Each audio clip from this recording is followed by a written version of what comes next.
नमस्कार दोस्तों, मैं हूं वेलनेस कोच सिद्धार्थ और आज के वीडियो में मैं आपको बताने वाला हूं बुनियादी पोषण तत्वों की ज़रूरत के बारे में। नहीं कौन सी बुनियादी तत्वों की हमें ज़रूरत होती है हमारे भोजन में। तो देखो, जैसा कि मैंने पहले वीडियो में कहा था कि उसकी ज़रूरत क्यों है, आज मैं बताऊंगा कौन सी बुनियादी तत्वों की ज़रूरत होती है। उन तत्वों के बारे में मैं बताने वाला हूँ। तो पहले हमारे भोजन में ज़रूरी होता है कार्बोहाइड्रेट। ये कार्बोहाइड्रेट हमें फ्यूल जैसा काम करता है हमारे शरीर में। जब वो डाइजेस्ट होता है तो शुगर में रूपांतरित होता है। शुगर की बहुत ज़रूरी है, शुगर ही फ्यूल है।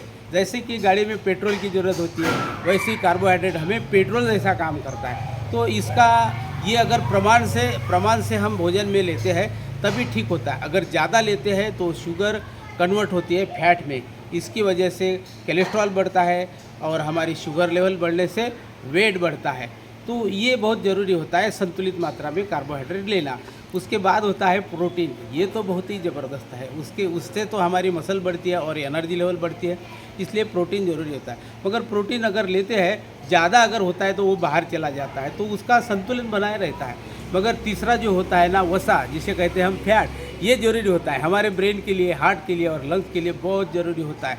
तो ये अगर ज़्यादा होता है तो हमें इन 3 चीज़ों में प्रॉब्लम आने लगता है, तो ये भी संतुलित ज़रूरी होता है।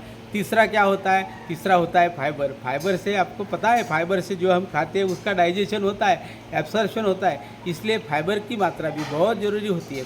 तो ये तीनों चारों चीज़ें हैं ना, तो संतुलित होना, ये संतुलितपन ये ज़्यादा इम्पोर्टेंट होता है हमारे डाइट प्लान में।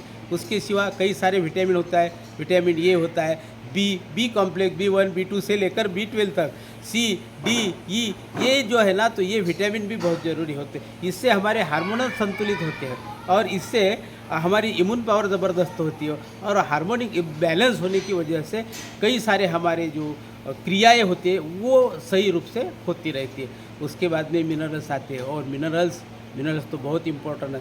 लगते तो थोड़े थोड़े प्रमाण में है, बिल्कुल माइक्रो ग्राम में लगते हैं, मगर उसकी बहुत बढ़िया ज़रूरत होती है। इन सारी चीज़ों की डिटेल में जानकारी मैं अगले वीडियो में देने वाला हूँ। मगर ये अगर संतुलित, इसे कहते हैं कि संतुलित भोजन होना ज़रूरी है।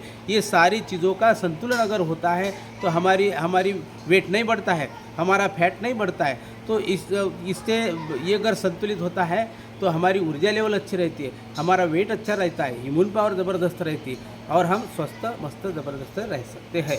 अगर आपको ये वीडियो अच्छा लगता है तो आपको सब्सक्राइब करना है, लाइक करना है और शेयर भी करना है। अगले वीडियो में मैं उनके डिटेल में जाऊंगा और डिटेल बातें बताऊंगा कि ये अगर प्रमाणित होते हैं तो क्या फ़ायदा होता है, अगर नहीं होता है, असंतुलन होता है, ज़्यादा होता है तो कौन से दुष्परिणाम आते हैं और ये दुष्परिणामों से कैसे छुटकारा पा सकते हैं। ये सारी बातें मैं डिटेल में बताऊंगा, तो वेट करना अगली वीडियो के लिए। तब तक के लिए थैंक यू।